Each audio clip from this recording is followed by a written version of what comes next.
What's up, everybody? It's time for a convenience store Soba tour in Tokyo, Japan.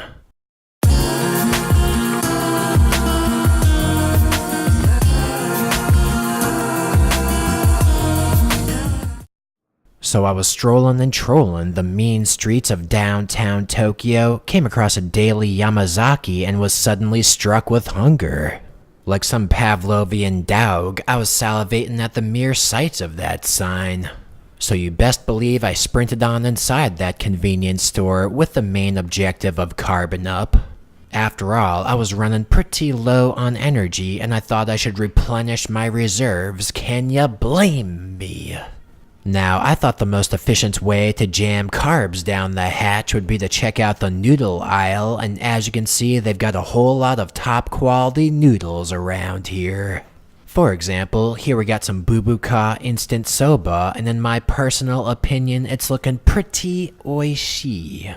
You might even say it's cart-worthy, so let's see what other noodles they got around here. Looks like we got some spicy noodles, and although my brain says yes, my heart says no. And there ain't no logic in love, baby. I'm telling you, I wanna like those noodles, but I can't force myself to like them, so I figured I'd put them back on the shelf.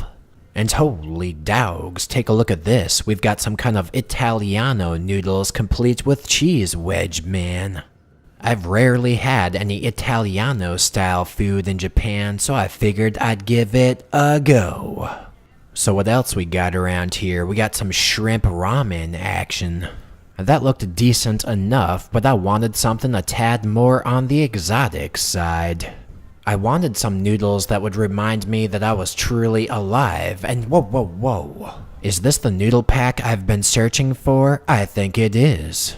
Pretty much, what we got here are some chocolate yakisoba noodles, and in my opinion, they're a perfect source of carbs. But despite that, I still felt like I needed one more source of carbs, just one more. These egg and mayo flavored chips were looking okay, but I wanted something with a little bit more of a punch to it. So what other kind of chips they got around here? And wow, just wow, take a look at those roulette Doritos. These look like they're mostly normal Doritos with the occasional super spicy one thrown in. So basically you have a random chance of char grilling your tongue to a crisp. Well, sign me up for that. That sounds pretty buck wild, so you best believe I tossed that into my cart. Then I made my purchase and sprinted on back to my apartment. And as soon as I got back to that apartment, I prepared mind, body, and soul for the carb-feeding frenzy that was about to ensue. First on deck was a little thing I like to call Bubuka Soba. Apparently this instant soba is based off of a famous soba restaurant chain from Kichijoji, Tokyo. Mind you, I don't know the precise details, but these noodles fall under the category of Abura soba. Abura soba literally means oily noodles, and they call it that for a good reason, because typically this dish is oily as hell.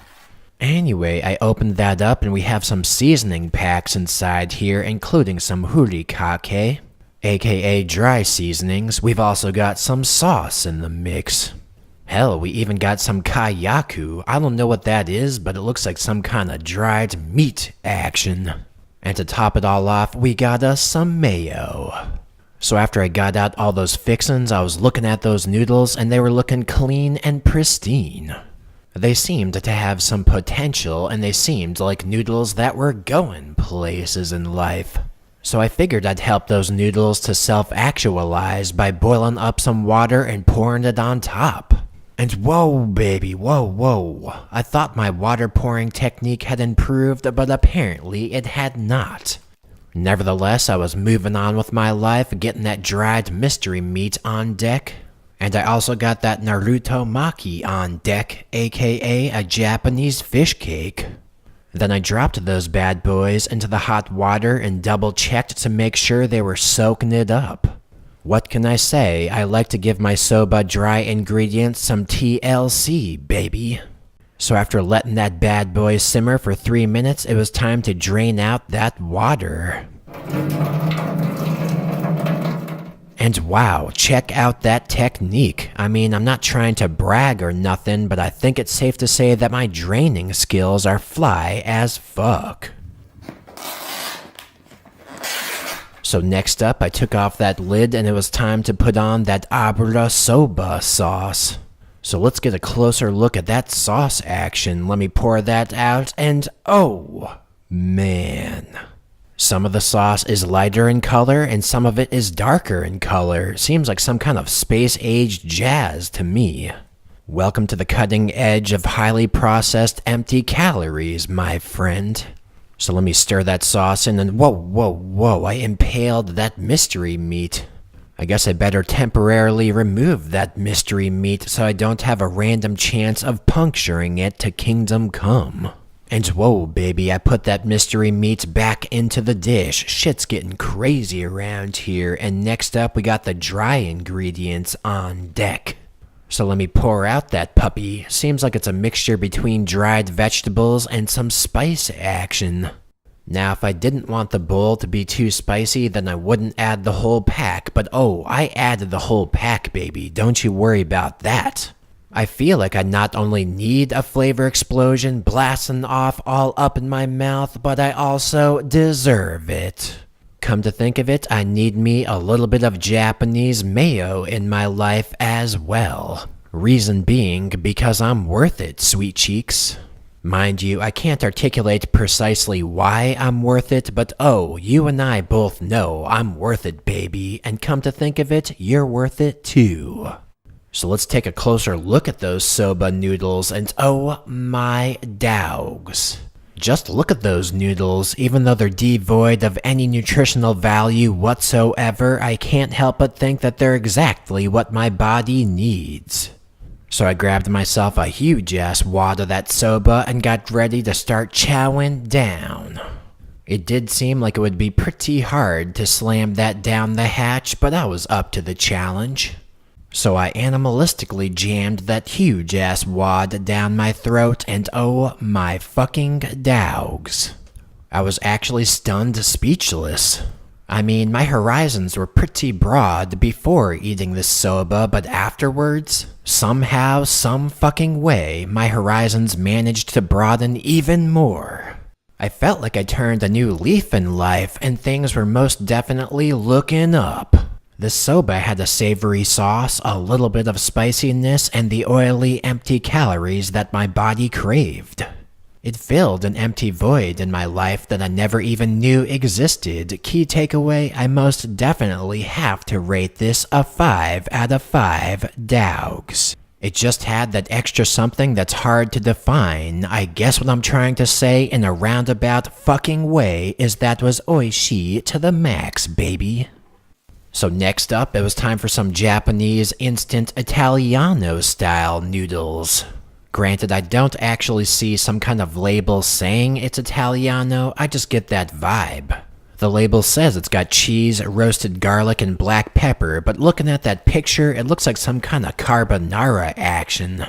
Anyway, the thing comes with a pepper pack on the outside, and on the inside it comes with a powdered sauce pack and an oil pack.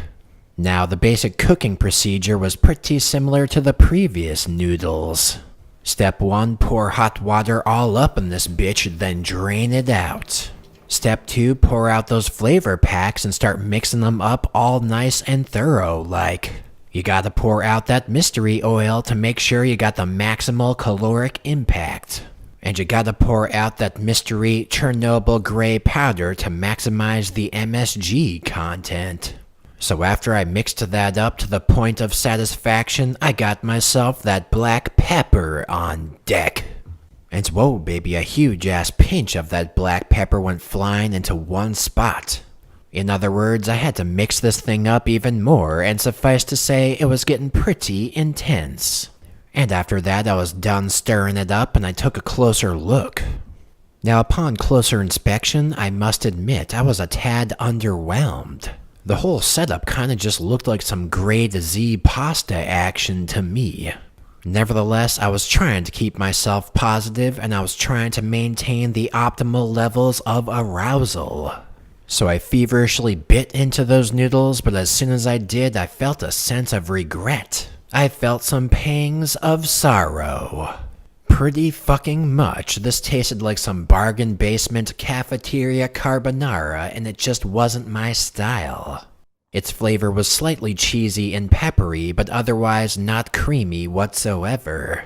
Basically, I felt like I had to rate it a 2 out of 5 dogs. Perhaps if the cheesiness level was 3 times higher, maybe I'd like it a little bit more, but as it was, I didn't like it much at all. That said, I did finish it off because, I had to replenish my carb reserves. So next up, I figured I'd take a break from those carbs and have me some more carbs, this time in chip form. So here we got those roulette Doritos, and I was getting pretty excited by the prospect of burning my esophagus. Yep, there's nothing like the random chance of getting internal third-degree burns, that's what I always say. So I cut open that bag and poured those chips out. And take a look at that bowl of Doritos, it's looking innocent enough, don't ya think? I mean, just glancing at it, I can't really tell which one's normal and which one's spicy. So I started munching on that bad boy chip by fucking chip, but I must admit I couldn't come across any spicy ones. I probably chowed through about 10 of them and they were all tasting pretty normal, so I was getting a tad antsy. So next I started eating them 2 by 2 and eventually I did detect a spiciness of sorts. It seemed pretty tame though, so I wasn't even completely sure if I had a spicy chip. I started second-guessing my own taste buds and felt like I was going nuts. So after a while, I figured fuck it, who eats Doritos chip by chip anyway? I started shoveling those things down my throat the way God intended. That's right, no more pussyfooting around, I was getting serious about life, baby.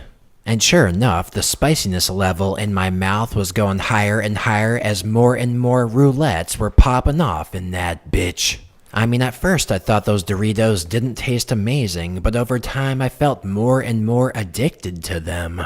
They were tasting slightly cheesy and caliente as fuck, so I figured I'd give them a 4 out of 5 dogs. They didn't even taste that revolutionary, but I couldn't stop myself from eating them, and that's gotta count for something. Anyway, it was time to chow down on one more carb source, just one more. A little thing I like to call chocolate yakisoba. Now truth be told, I didn't really know what to expect from this soba. It could be pretty mild or it could be buck wild, but I figured I'd keep myself an open mind. So here we got us a yakisoba sauce pack, we also got us some chocolate bits, and last but certainly not least, we've got us some choco sauce. And as far as how to make the noodles, well let's just say I think you know the drill. Step 1, pour scalding hot water in the general vicinity of your yakisoba.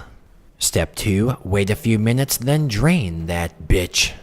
And step 3, sauce it up, baby. I don't need to tell you now, I think you're a damn expert at this point. You're practically an aficionado, you could probably make this yakisoba blindfolded. Anyway, enough with that jibber jabber, now it's time for that chocolate sauce and oh, man. Nice fucking diabetic drizzle right there. And the last step in this operation is to sprinkle some chocolate on top. There ain't nothing to it but to do it, baby. So now that chocolate yakisoba is all finished, it's time to take ourselves a closer look.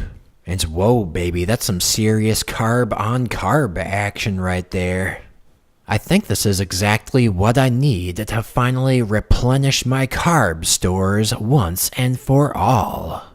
So I started digging into that yakisoba and it was looking so right but also looking so wrong. And then I shoveled that huge wad into the general direction of my head. I started furiously biting into that wad and I gotta say my taste buds were intrigued. That soba was tasting pretty good but in a kind of weird way. I mean, on the one hand it wasn't savory enough to satisfy my yakisoba needs. and on the other hand, it wasn't chocolatey enough to satisfy my diabetic needs.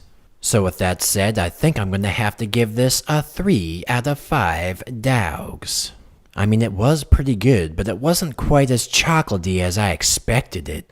I'm thinking it needed about 2 times as much chocolate as they provided, but hey, I can't complain. Anyway, that about does it for this convenience store tour. But if you want to check out some more buck wild material, then feel fucking free to check out my previous 2 convenience store tours. One of them's about Konbini ramen, and the other one's about Konbini ice cream, and I got those links in the description box. And as always, thanks for watching this video.